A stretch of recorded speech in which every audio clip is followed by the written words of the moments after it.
Oi, pessoal, estamos de volta. Estamos de volta com mais uma Jane Austen Lives. É a segunda parte da nossa discussão Literatura como Remédio, baseado no livro do professor Dante Gallian. E aí eu tô só esperando a galera entrar novamente para a gente começar a continuar de onde nós paramos, que é literatura para quê? Para que ler? Por que ler? Então a gente já começa, só esperar o professor Herbert entrar. E agradeço vocês por terem retornado à nossa discussão e tô vendo aí os comentários no rodapé, estão sendo bem frutíferos, bem inteligentes e interessantes da gente contextualizar essa live e colocar como exemplo a leitura de vocês. Um dos livros que a gente vai falar hoje, pessoal, além do Literatura como Remédio do Dante Gallian, é Farmácia Literária. Farmácia Literária das autoras Ella Berthoud e Susan Elderkin. Nós vamos falar desse livro também porque ele, além de citar alguns remédios para os males da nossa vida cotidiana, elas citam Jane Austen, Orgulho, Preconceito e Emma. E a gente falou um pouco sobre a parte histórica, né, da literatura, como é que começou, a literatura como exemplo, depois como conceito, a literatura esmagada pelas ciências enquanto importância, né, a literatura ficou em segundo plano, porque estudar o porquê, quando, onde, como era mais importante do que ler por prazer.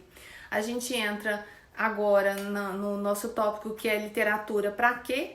Que é o ensino ainda é centrado no modelo tradicional, uma perspectiva muito centrada no conteúdo e na abordagem intelectualista. Então a literatura não é por prazer, na escola é obrigação.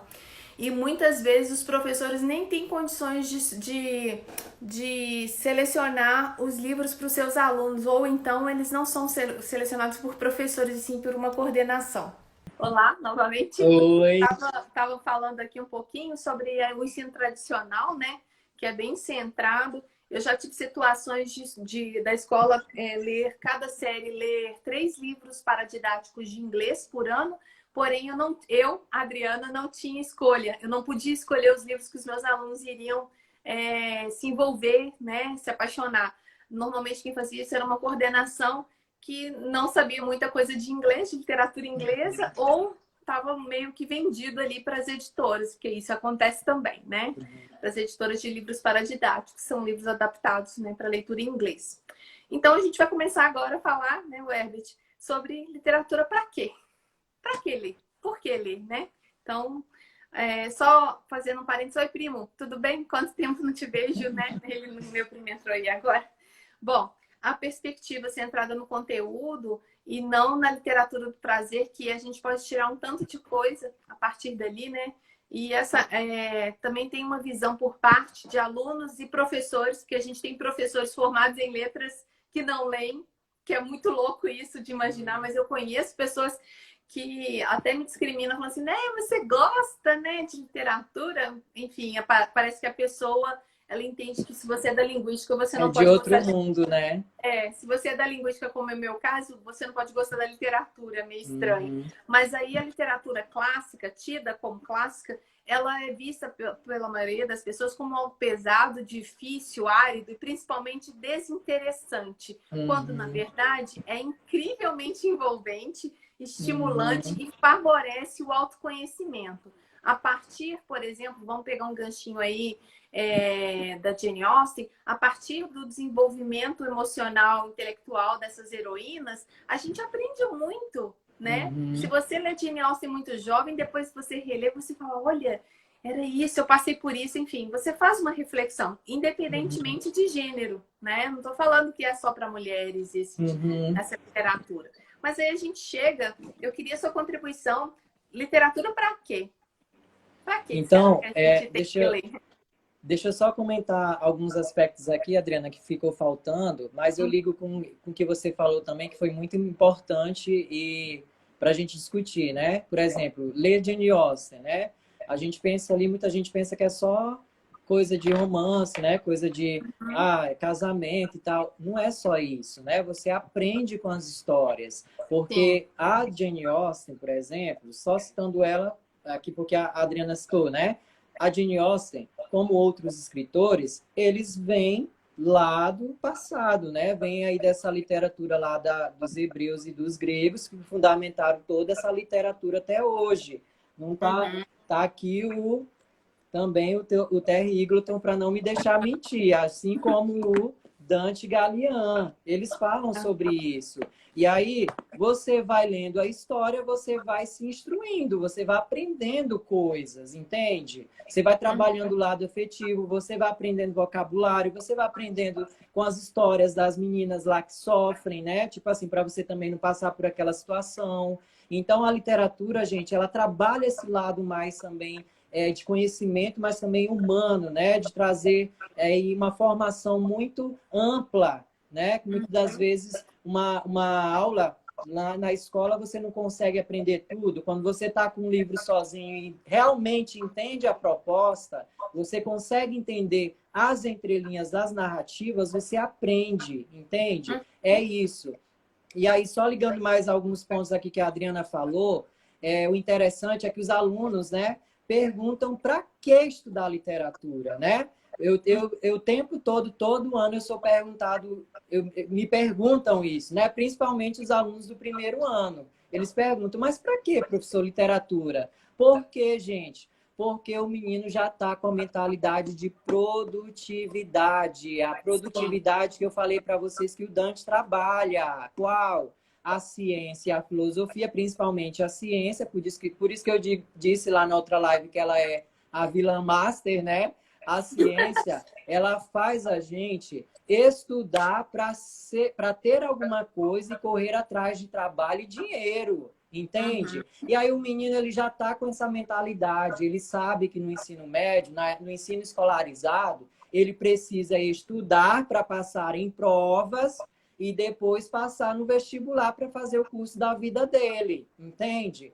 Mas ele não entende de uma forma crítica que a literatura e as outras disciplinas, elas vão ensinando ele coisas essenciais que ele vai precisar na vida dele em algum momento, principalmente a literatura, que trabalha muito com valores, que trabalha também com ensino, né? Por isso que a gente viu na outra live a pedagogia do exemplo, que o Dante ele cita na primeira parte do estudo que ele faz, entende? E aí o menino não entende isso e fica perguntando, para quê? E aí eu tenho muita dificuldade, né? Testemunho vivo, muita dificuldade com literatura em escola, porque os alunos eles chegam no ensino médio, eles não sabem ler. Eles não sabem interpretar texto literário. Eles não sabem que texto literário tem que ter um cuidado maior. Tem que ter uma atenção maior, porque o texto ele é cheio de figuras de linguagem. A linguagem ela não é direta. Então, muitas das vezes, o autor está falando uma coisa, mas ele está querendo dizer outra. Né? Por isso que a ironia é uma das figuras importantes aí dentro dos textos literários, que inclusive a Jane Austen gosta muito de usar, Sim, né?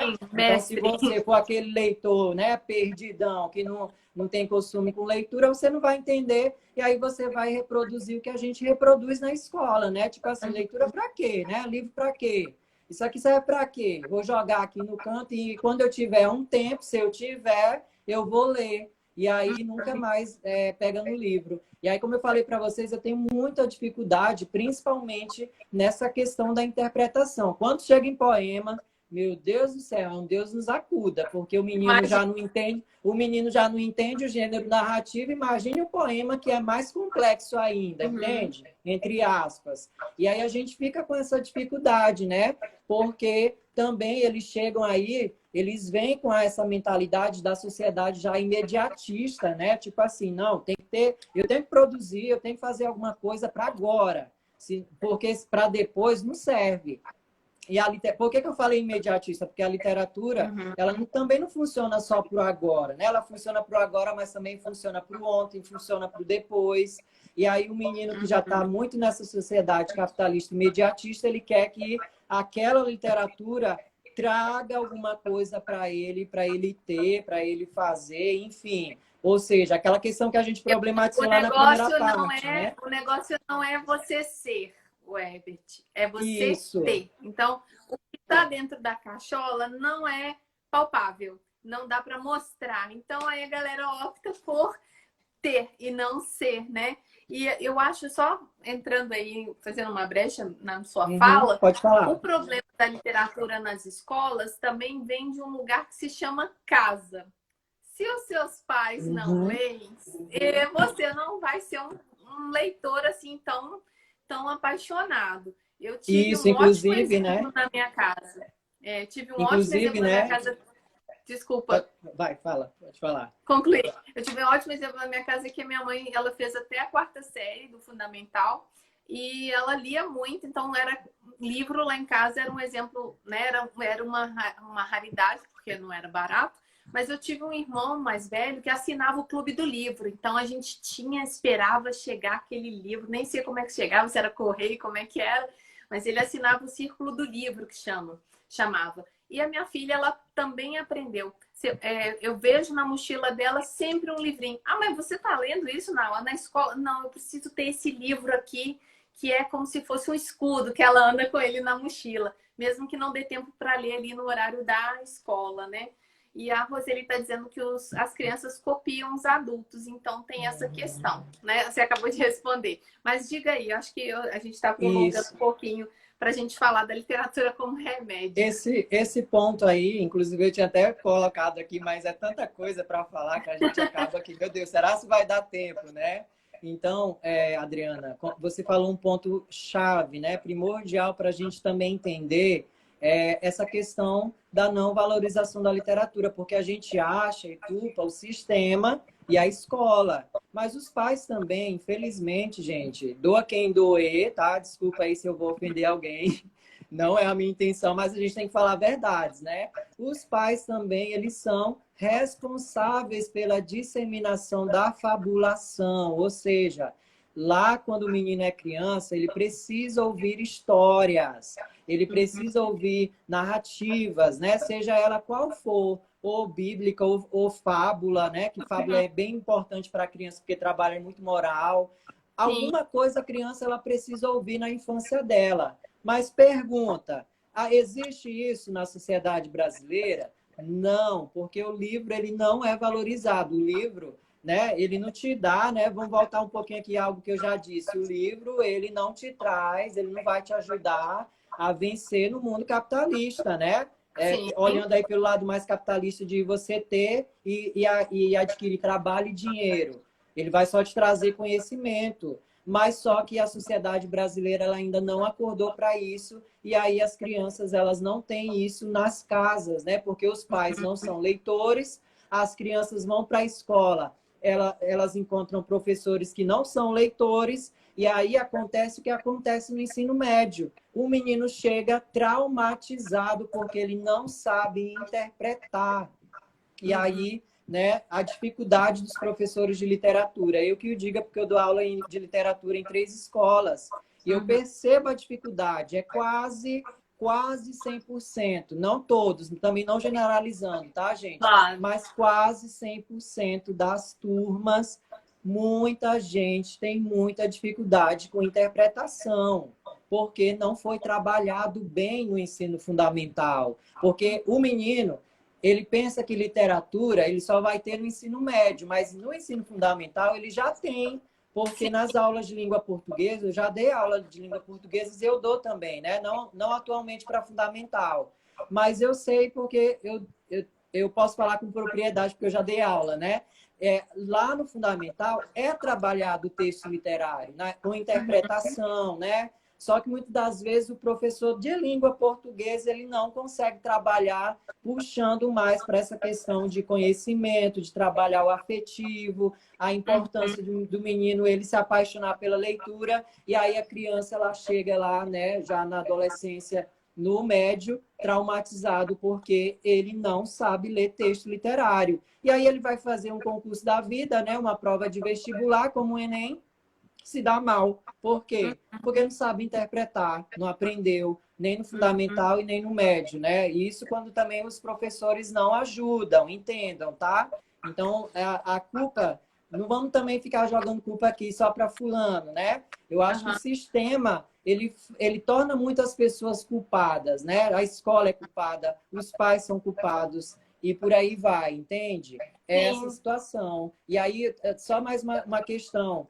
Outra coisa também que eu percebo, sim, baseado naquilo que eu expliquei, é que a sociedade ela é tão imediatista que o menino ele não consegue parar para ler um texto. Ler um texto para Uhum. ele, um livro, né? Um livro da Jane Austen, ele quer a morte, mas ele não quer ver um livro desse na frente dele. Ainda mais dessa grossura, ó. Sim, porque Ainda é mais muito dessa mais fácil grossura. ficar ali zapeando com o dedo uma tela de celular do que virar a página de um livro, né? A gente não está dizendo com Exatamente. isso que essas pessoas não são leitoras. Elas são leitoras, mas são textos breves ou são textos que não são aprofundados porque são notícias ou são fake news, até isso, né? A gente agora tem que lidar.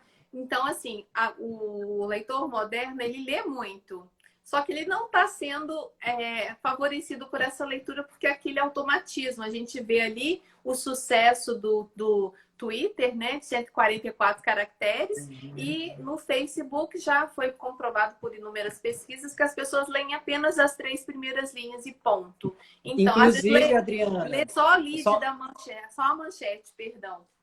inclusive, um Pode falar. ponto importante que você falou que a gente não falou lá na primeira live, eu até tinha colocado, mas aí foi tanta coisa, né? Ele mostra também no livro que nessa sociedade atual, pegando aí o exemplo do Twitter, Uhum, até a linguagem do ser humano, nessa sociedade louca de redes sociais que trabalha muito com o imagético, né? Muito com a uhum, imagem, muito com o expor-se, até a linguagem ela é deficitária. Por quê? Porque o menino ele não lê texto literário. O texto literário devolve o que ele perdeu ou o que ele ainda precisava ter adquirido na infância, na adolescência, na escola, e que muitas sim. das vezes ele foi só pulando etapa, não teve professores bons, não correu também atrás, não leu, e aí essa linguagem dele vai se tornando deficitária, que culmina nessa sociedade atual que nós temos, porque o menino está tão ligado às redes sociais que o Dante também ele problematiza isso, viu, gente? Por isso que eu acho o livro fantástico. Ele mostra que até a linguagem ela é totalmente fragmentária, é uma linguagem pobre, né? A palavra que ele usa, porque a pessoa não consegue se comunicar. No Twitter é só 144 caracteres. E aí, e eu tenho uma teoria, né? Que se fosse menos, eu acho que seria até melhor para quem tem, né? Porque Aham. a pessoa ela não precisaria pensar mais para escrever 144, talvez 10 ou 20 resumiria o que ela está pensando, entende? Então Nós, é nós por aí nos que funciona o transformaríamos, negócio. nós nos transformaríamos em seres humanos monossilábicos, né? Sem, aham, Uhum. ó, tal, uau, né? Legal. Talvez com 5 letrinhas ali. Eu queria puxar um pouquinho aqui a conversa, que ele fala da literatura, a gente saindo um pouquinho da escola. Só um adendo que eu queria dizer. Até as ciências exatas, elas são prejudicadas por essa falta de letramento, porque os Uhum. meninos se dão mal nas provas de exatas porque não sabem, Não sabe interpretar. entendem o que está sendo pedido, então não sabem Uhum. ler o que está sendo pedido na prova de matemática, por exemplo. Né? Isso aí é comum nas rodas de professores ali quando a gente faz uma reunião.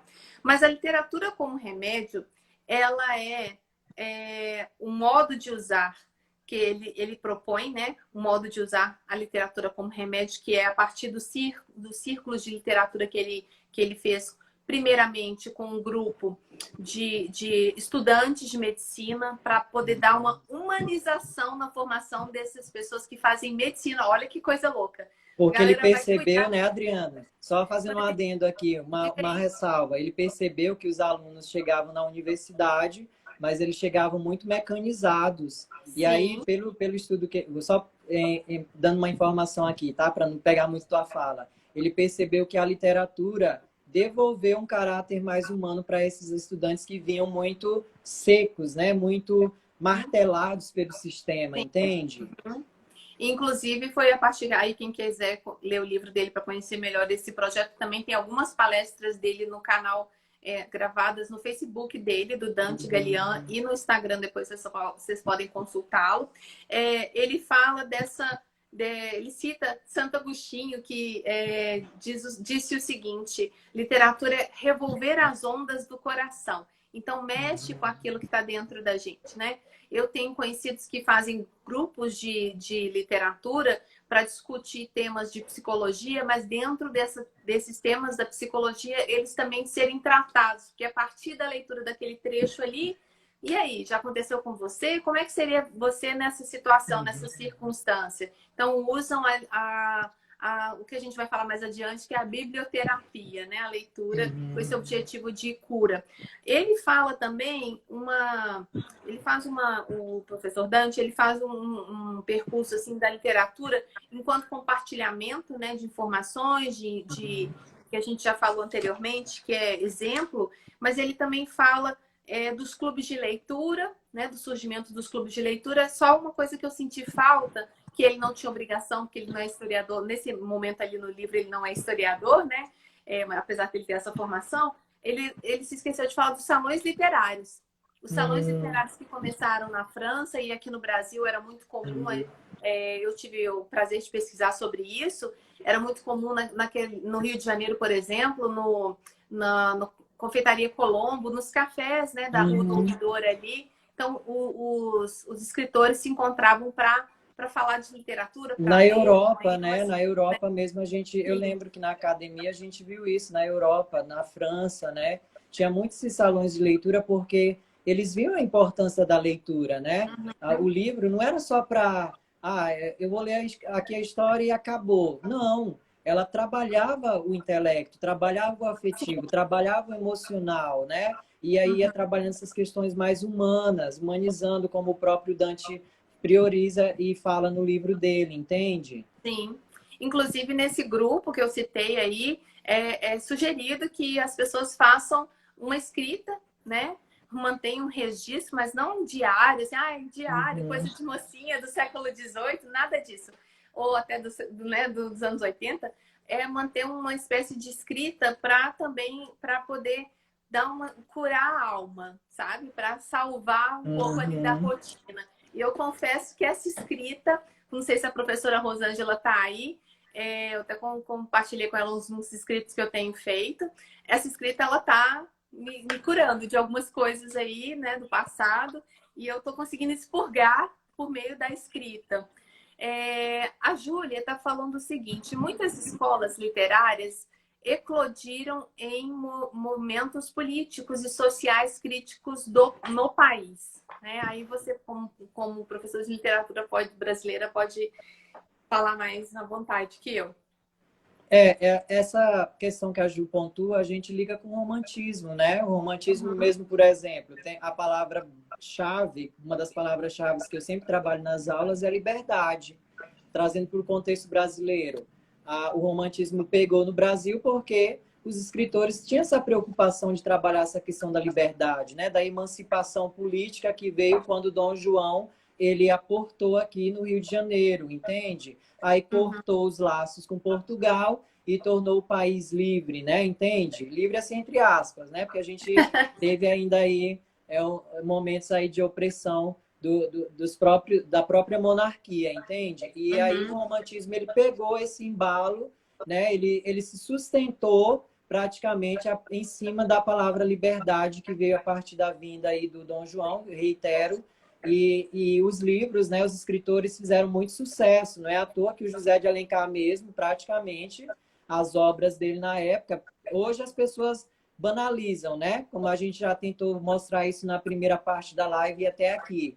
Banalizam a literatura, mas na época, o José de Alencar, minha gente, valia ouro, né, para a sociedade do Rio de Janeiro. Tanto é que aqueles romances lá indianistas, né, do Uruguai, Iracema, fizeram maior sucesso, porque o povo também entrou no embalo aí da política, da questão da liberdade, que o próprio romantismo problematizou, que na verdade já vem lá da Europa, né? O romantismo praticamente ele surge da Revolução Francesa e Revolução Industrial, ou seja, momentos econômicos e políticos para o desenvolvimento das sociedades europeias, entende? Foi aquela questão também que a gente problematizou lá na primeira live, em que o Daniel Delfoy, por exemplo, fez maior sucesso também. Tanto é que a obra dele lá, né? Moll Flanders. Tem Uhum. o Richardson com Clarissa, né?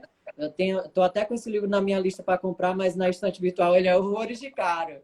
Ele também problematiza essa questão aí do que as pessoas elas queriam ver nas histórias, porque elas não tinham a liberdade que o próprio romantismo pregava, entende? Olha a sociedade paradoxal em que os leitores eles estavam imersos, entende? Sim. É mais ou menos essa questão aí política, ok? Eu queria avançar um pouquinho lá para Uhum. conclusão do livro, que os outros capítulos ele fala dos experimentos do laboratório de leitura e tal. Lá na conclusão, que ele chama Conclusão para o Leitor Extremamente Ocupado, ele diz o seguinte, que a literatura amplia o universo cultural e intelectual do ser humano. Ele traz o desenvolvimento de competências e habilidades nos campos da criatividade, da inovação e proatividade, não produtividade. É o que a gente também já falou da criatividade, né, das crianças e tudo. E, diferentemente, o remédio é diferente do medicamento, porque o remédio tem efeitos terapêuticos e curativos. E aí eu posso citar duas frases que ele conclui, esse trecho. Ele diz o seguinte: a prescrição para o leitor extremamente ocupado. Ele é bem irônico aí, né? Adriana, ele é bem irônico. Eu gosto de algumas ironias que ele vai usando aí no livro. Ele diz o seguinte, a prescrição é: desocupa-te, despreocupa-te, sem pressa, desfruta do substancioso remédio da literatura.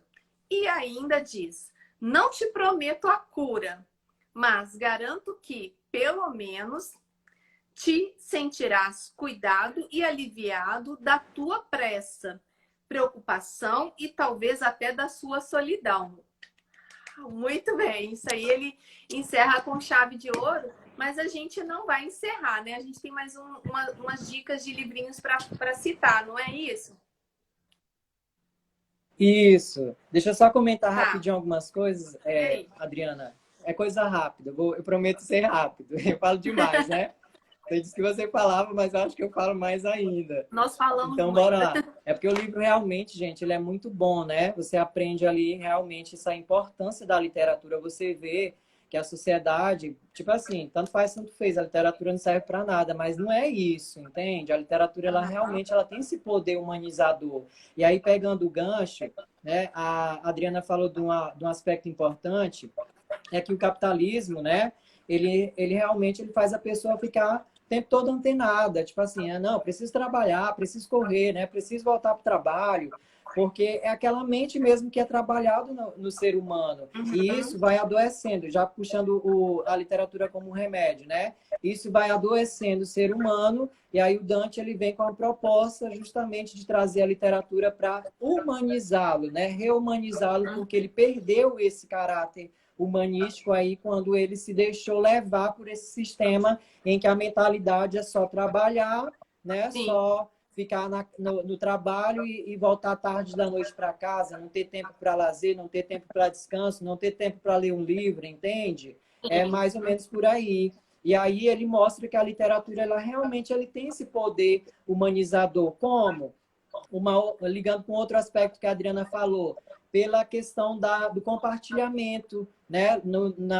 Na literatura como remédio, ele mostra que as pessoas elas precisam ter esse contato com o texto literário, precisam entendê-lo, né, de fato. Por isso que eu falo para os alunos, você não pode ler o livro só uma vez, você tem que ler mais de uma vez para você entender realmente a proposta do autor. E aí, por essa leitura, né, repetitiva, ele vai entrando nas entrelinhas, vai entendendo melhor, e aí depois a intenção é o quê? Compartilhar ou falar, ou seja, volta lá à sociedade do passado. Como é que funcionava? O pai escutava do pai, o pai contava para o filho, e o filho ia contar para o filho, ou seja, contar, compartilhar. Por isso que o Dante, né, pegando ainda o gancho com a Adriana, ele faz esses grupos, né? Ele mencionando aqui, ele faz esses grupos lá em São Paulo, em que as pessoas leem o texto, realmente têm esse contato ali, entendem a história e depois elas entram numa roda de conversa e vão compartilhar e a partir do compartilhamento elas vão aprendendo. Um caso que eu lembro, que eu participei de um dos Lab Lay deles, né? Eu até falei para a Adriana nos bastidores. Ele trabalhou aquele livro fantástico do Tolstói. O Tolstói é um dos meus autores assim, preferidos, né? Que é A Morte de Ivan Ilitch. O que acontece na história? Coisa rápida. Ele praticamente adoece e aí ele passa a refletir sobre a vida imoral, a vida em que ele só valorizava trabalho, dinheiro, não valorizava a esposa, não valorizava os filhos, o tempo com os filhos, e ainda por cima pisava, né, nos funcionários e nas pessoas ali. Ele trabalhava de uma forma meio arbitrária. Então, através dessa leitura, o que você aprende quando você compartilha? Olha, a gente não pode entrar por esse caminho do Ivan Ilitch, porque ele morreu, né?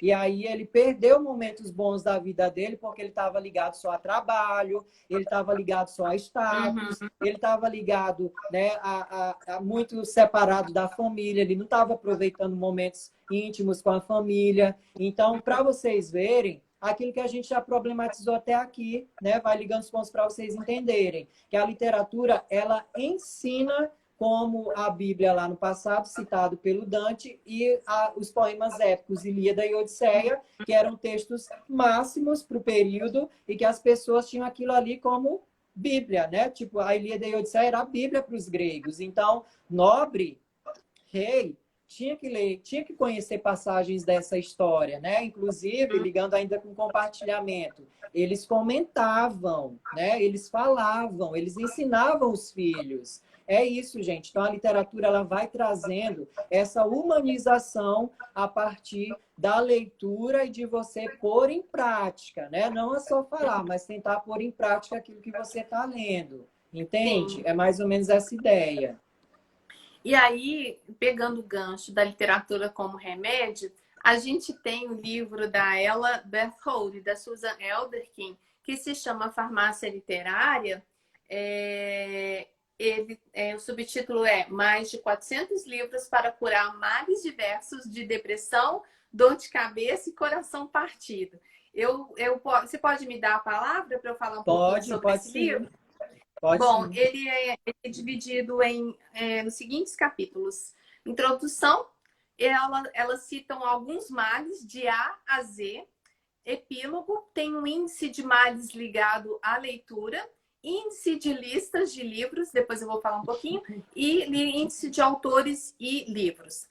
Deixa eu ver aqui minha marcação para eu ir lá no ponto específico onde eu quero ir. Peguei o livro errado, peraí. Bom, deixa eu mudar. É porque tem dois livros aqui. Acontece. Na verdade, é porque tem duas cópias desse livro no meu Kindle aqui. Então, peguei a que eu não li ainda, que é o mesmo livro, só que tem duas cópias. Bom, elas dizem que esse livro se trata de um manual médico diferenciado, que... Peraí, agora eu vou conseguir nos marcadores.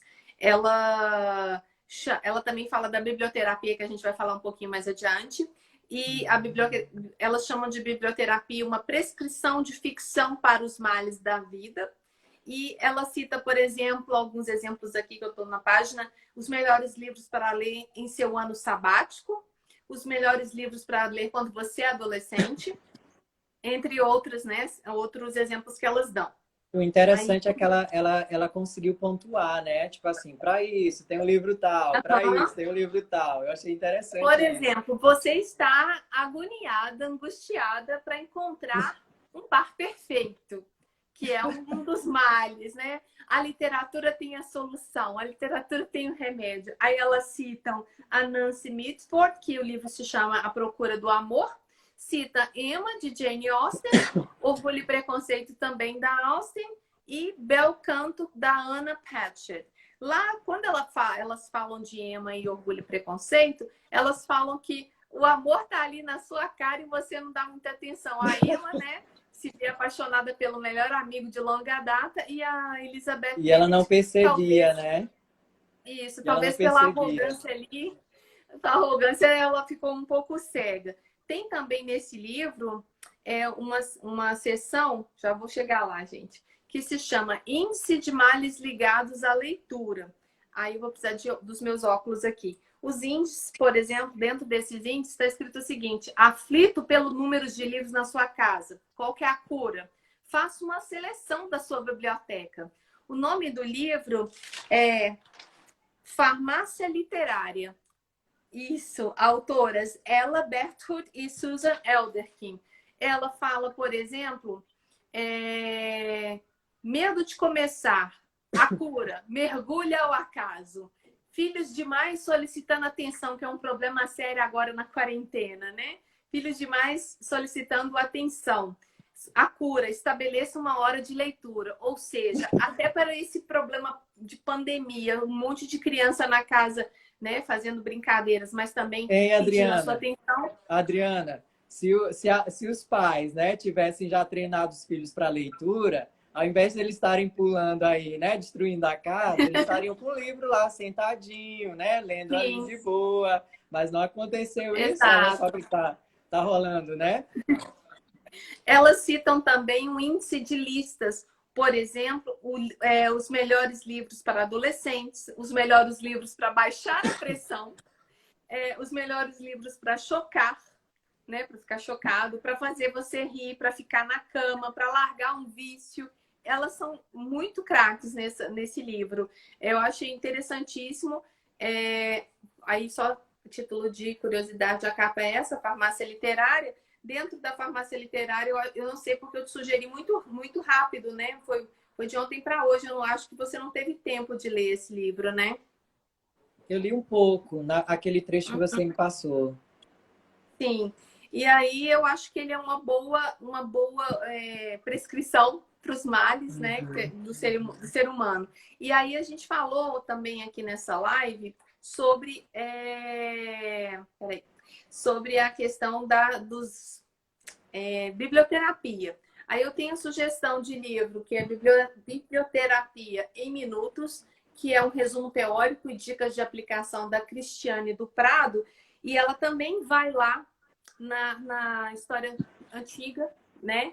Por exemplo, ela volta lá no Antigo Egito, no Ramsés II, e diz que lá tinha uma biblioteca e nela estava escrito lugar de cura da alma. Então, lá eu lembro disso. Eu li isso aí, eu lembro. Isso. Lá no Antigo Egito já tinha essa concepção de leitura como cura. Também ela citou os gregos afirmavam que suas bibliotecas eram um repositório de remédio para o espírito. E ela faz um levantamento do que é biblioterapia segundo Quacknin, que é uma terapia por meio dos livros, também óbvio, né? Biblioterapia. E segundo o dicionário Webster, uso de materiais de leitura selecionados como auxiliares terapêuticos de leitura em medicina e psiquiatria. Então, é mais para o ramo da psiquiatria, da psicologia, né? Mas hoje a gente está fazendo isso, várias pessoas estão fazendo a biblioterapia independentemente da formação. Também auxílio na solução de problemas por meio da leitura dirigida. Aí tem um outro livro que eu ainda não li, mas ele está aqui, que sem fazer propaganda, mas já fazendo, que a gente não ganha nada para isso, né?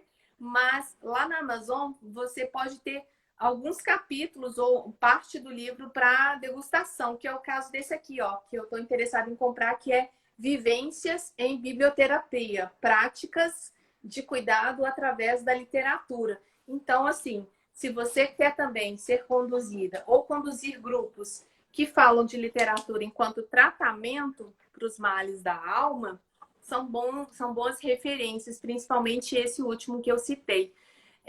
Eu queria te perguntar se você tem algo a acrescentar, porque a gente já está fazendo 2 de 40 minutos, 2 lives de 40 minutos. A galera já deve estar cansada de ficar sentada vendo a gente aí. Tá, eu vou só pegar aqui 3 pontos, vou falar bem rápido, e aí eu cito Deu um branco aqui agora.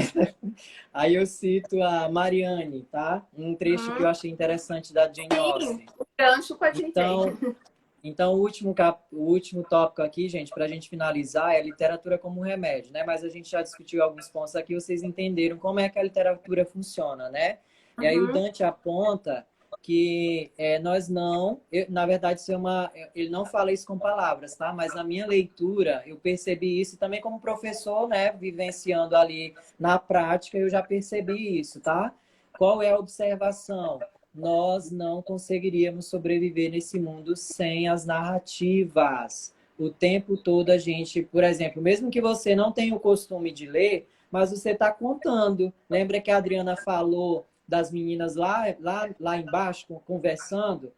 Mesmo que elas estejam Sim, ali contando de filme, de novela, de, sei lá, de desenho, mas elas estão contando. Então, ali, elas estão narrando, né? Embora elas não saibam desse processo mais... Aqui tem o gato chegou. uma O gata gato e duas acordou e veio pro meu cachorrinhas. colo. Então, mesmo que elas não tenham noção do que elas estão fazendo, porque é natural, mas elas estão narrando e você não consegue viver sem narrativa. Vamos Sim, supor que você vai num banco, né? Daqui a pouco você está começando a conversar com o fulano e fala, olha, eu fiz isso, não sei o quê, eu fiz isso uhum, e o fulano não me atendeu. Então, você está contando também história. Não é uma narrativa como uma narrativa dessa trabalhada, né? De sim, livro literário, mas é uma narrativa, entende? Por isso que na minha sim, reflexão, né, eu coloco que nós não conseguiríamos sobreviver nesse mundo sem as narrativas. O segundo ponto, o penúltimo, o que é que elas fazem?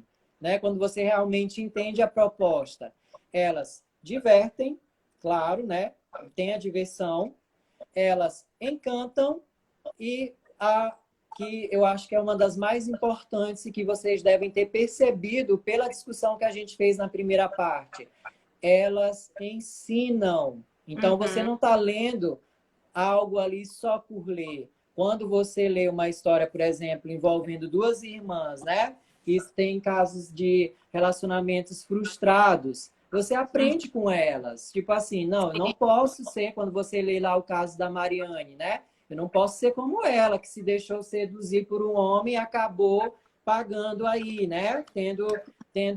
Sofrendo, adoecendo, entende? Então você aprende, porque é o último ponto que eu falei, elas ensinam. E o último, a literatura ela trabalha com nossa personalidade, com a nossa educação sentimental e com também a moral. sim, Professor, com a moral, sim, porque lá atrás, né, lembra que a gente discutiu na primeira parte, o texto dos Hebreus, a Bíblia, né, e o texto dos gregos, os poemas épicos, Ilíadas e Odisseia, eles não eram só para ser lidos, eles ensinavam moralidade, eles ensinavam como que o homem, né, principalmente o homem, porque a sociedade era patriarcal, pegando os poemas épicos, como que esse homem deveria se portar, né, como ele deveria falar, como ele deveria se portar em relação à família, entre outros aspectos, tá? Que aí você precisa ler para você entender. É mais ou menos isso, tá? E aí, para fechar, voltando aqui à questão da literatura como ensino, tem um momento em que a Mariane, ela adoece, mas depois ela se recupera, e aí o que é que ela vai fazer? Vai ler. Para quê? Ler por ler? Não. Para se instruir, para aprender, para trabalhar o lado sentimental dela, e por aí sim. vai, entre outras coisas, tá? Vou pegar aqui o trechinho. Ai, meu Deus, eu perdi aqui. Peraí, rapidinho. Pode É comentar aquela aí, parte que Adriana. ela vai pedir emprestado para o Brandon os livros do acervo dele, né? E aí é uma tentativa de cura mesmo pela literatura, né? Tá embutido aí nessa atitude dela, né? Conseguiu achar? Não, peraí, que eu me perdi. Mas é um trecho bem interessante, gente. Peraí, rapidinho, é coisa rápida. Sim, nós vemos na semana passada, né? Na É, leitura gente, de eu acho que eu anotei. raciocínio. Peraí, calma aí, vou achar. Enquanto você encontra, eu vou falar também de outro exemplo Aham. do Jane Austen, que os livros estão bem presentes ali, que é na obra A Abadia de Nottingham, que a Catherine Morland é uma leitora, né, bem voraz, e ela é criticada por ser cabecinha de vento, porque ela lê muito. Na verdade, todo o processo de leitura dela e comparação com o mundo que ela vive facilita esse crescimento pessoal dela, emocional, inclusive, né? É por causa da leitora Uhum. Catherine Morland, que ela consegue desvencilhar um pouco daquela inocência da Uhum. infância, né? A Jane está dizendo também que a Virginia Woolf também falava de cura pela literatura. Eu acho que antes desse termo ser cunhado, né, biblioterapia, esses autores já falavam disso para poder descrever, né, para falar da importância da literatura, né? Uhum. Conseguiu encontrar o trecho? Consegui, graças a Então, diga Deus, aí, consegui. Faltando diga aí, cinco por minutos, favor. 5 segundos como é que o Sim, pessoal fala? Até me perdi. 45 minutos, né? Ah, me isso. perdi. Bora Na lá. verdade, nós estamos já na prorrogação, 45 e 43 já. Tá bom, bora lá. Então ela diz assim, ó. Sei que haveremos de ser felizes, a Mariane, né? Sei que o verão será de felicidade. Pretendo não acordar nunca depois das 6 e dessa hora até o jantar. Dividirei todos os momentos entre música e literatura. Já tracei meu plano e estou decidida a mergulhar em sérios estudos. Então, ela via a importância, né, do aprendizado e do conhecimento, que é proporcionado pelo livro. Porque, entendam, um livro ele é metonímia de conhecimento também, né? Aquilo que Sim. a gente já problematizou. Conheço bem demais nossa biblioteca para que me ofereça algo além de mera diversão. Ou seja, não é só diversão, entende? Mas Uhum. existem obras dignas de serem lidas em Barton Park. E há outras de produção mais moderna que sei que posso tomar emprestadas de Coronel Brandon. Lendo apenas 6 horas por dia, ganharei ao longo de um ano um bocado de instrução que agora sinto me fazer falta. Olha só o que ela fala na inteligência dela. Fantástico. Ela Uhum. sabia que pela leitura ela aprenderia, porque o livro é sinônimo de conhecimento e de poder também, né? Sim, Entende? E ela sabia, né, da importância da literatura e iria se dedicar a ela, né? Nesse tempo aí de convalescença dela, entende? É uhum. isso. Olha, eu acho que essa citação do livro da Jane Austen fecha com chave de ouro a nossa live. Uhum. E eu tenho que te agradecer muito, né, por participar, por colaborar, né, por você não foi mediador, você foi coleitor comigo, né? Uhum. E eu queria dizer para as pessoas que estão nos assistindo que a próxima live de sexta-feira ela vai ter que ser alterada, porque a professora Renata Colassante não poderá participar. Então, na sexta-feira seremos eu e o Herbert novamente, mas o tema a gente vai deixar vocês curiosos até amanhã, que a gente publica o tema da próxima live, que é na sexta-feira. No mais, boa noite a todos e obrigada, Herbert. Obrigado, gente. Me perdoem por não ter conseguido aí acompanhar os comentários, tá? Porque se eu for acompanhar o comentário, eu ia me perder, eu me perco, tá? A gente se perde mesmo, por isso que precisa de ter duas pessoas para mediar. Boa noite, obrigada. E essa live vai ficar salva, tá? Tanto no Obrigado, IG. Duda. Obrigada. A Duda é figurinha carimbada, a Jane também. Bom, fica salvo no GTV e depois vai para o YouTube.